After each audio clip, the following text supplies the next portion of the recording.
Laudetur Jesus Christus, loué soit Jésus-Christ. Amis auditeurs des podcasts de Verbum Media, bonjour. Avant d'aborder le point sur la connaissance de votre Église, je commence par une bonne nouvelle. C'est avec joie que je vous annonce que la plateforme YouTube a levé la restriction qu'elle avait infligée à notre chaîne Verbum Media. Ceci est certainement le fruit de vos partages du lien des podcasts, de vos interactions en termes de likes et de commentaires. À titre d'exemple, le podcast intitulé « Le message du cardinal Sarah » a obtenu plus de 8000 vues en moins de 2 semaines. Continuez donc de partager, de liker, de commenter. C'est le seul moyen d'augmenter l'activité, la visibilité de votre chaîne et d'en faire un véritable instrument au service de l'Évangile et des valeurs chrétiennes. Aux nouveaux venus, un salut particulier. Abonnez-vous. C'est juste 2 clics. Un clic sur s'abonner, un autre sur la clochette de notification. Vous ne perdrez rien à découvrir. Déjà les podcasts qui ont été publiés et ceux à venir. Vous pouvez aussi poser vos questions ici sur la foi catholique et nous vous répondrons, même en sollicitant des experts confirmés. Eh bien, nous vous disons aussi que nos équipements, malheureusement, commencent à se fatiguer et sont de plus en plus en panne. Il faudra les renouveler. Ça, c'est la nouvelle moins bonne. Mais nous espérons, n'est-ce pas, que la providence divine nous y aidera. Bon, voilà. Plus vous connaissez votre Église, plus vous êtes solide, plus vous êtes capable de défendre votre foi et moins vous êtes exposé au doute et au ridicule face à vos détracteurs. Il y a un sujet que des jeunes ont apporté. Là, ce n'est pas un sujet issu des commentaires, mais après avoir suivi les podcasts, beaucoup de jeunes nous apportent des questions directement. Alors, une question que les jeunes ont apportée, c'est je suis à la messe toujours avec maman. Quand papa vient, il ne communie pas. Ou alors, je vais à la messe avec papa, maman est d'une autre église, elle ne communie pas.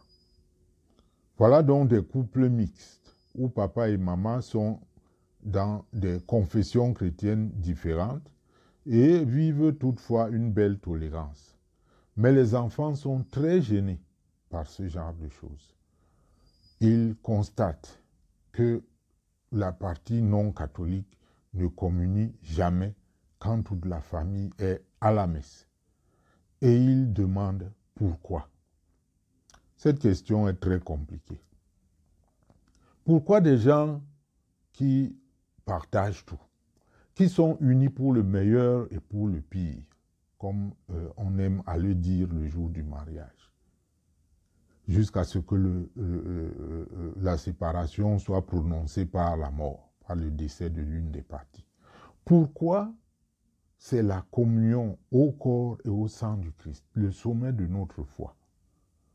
Pourquoi c'est là qu'ils doivent être divisés?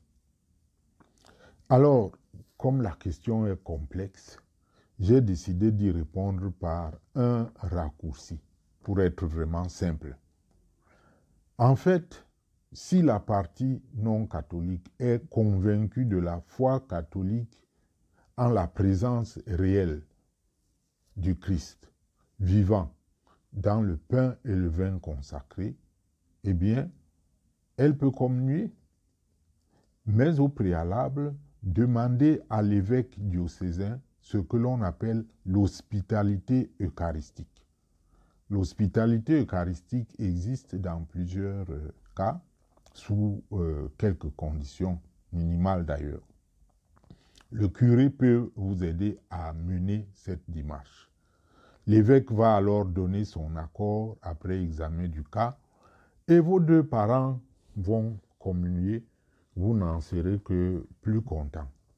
Je dois ajouter quand même pour les adultes que dans le cas où un fidèle chrétien est dans l'impossibilité d'avoir accès au sacrement dans une église catholique romaine, elle peut accéder à la confession et à la communion dans une autre église où ces sacrements sont valides. Mais au préalable, le fidèle chrétien doit se renseigner auprès des autorités paroissiales de cette chapelle du lieu de destination pour savoir si eux aussi peuvent accorder cette hospitalité sacramentelle ou eucharistique simplement. Par exemple, vous pouvez accéder à des églises coptes ou orientales. Vous pouvez accéder à une église anglicane. J'imagine un cas où vous voyagez pour un pays où il n'y a pas à votre portée une chapelle catholique. Il n'y a que la chapelle anglicane. Vous pouvez solliciter la communion en demandant avant la messe au curé de la dite paroisse si vous pouvez obtenir cette hospitalité eucharistique. Si cela nécessite que lui-même, le curé, voie son évêque, un dimanche sans communier ne vous tuera pas puisque le Seigneur voit vos intentions. Mais pour éviter toute erreur, prenez la peine de consulter l'ordinaire local de votre pays même, c'est-à-dire votre évêque de préférence. Ça vous aidera aussi à dire au revoir à l'évêque, n'est-ce pas, avant de voyager. Vous lui poserez donc le problème avant votre départ. En réalité, c'est une grande souffrance pour l'Église que l'unité des chrétiens fasse partie des commandements de Dieu que les fidèles n'ont pas encore suffisamment intégrés. Continuons à prier pour l'unité du corps du Christ et que ceux qui ont à faire le travail à un niveau théologique ou pastoral continuent aussi à faire avancer la question. Loué soit Jésus-Christ.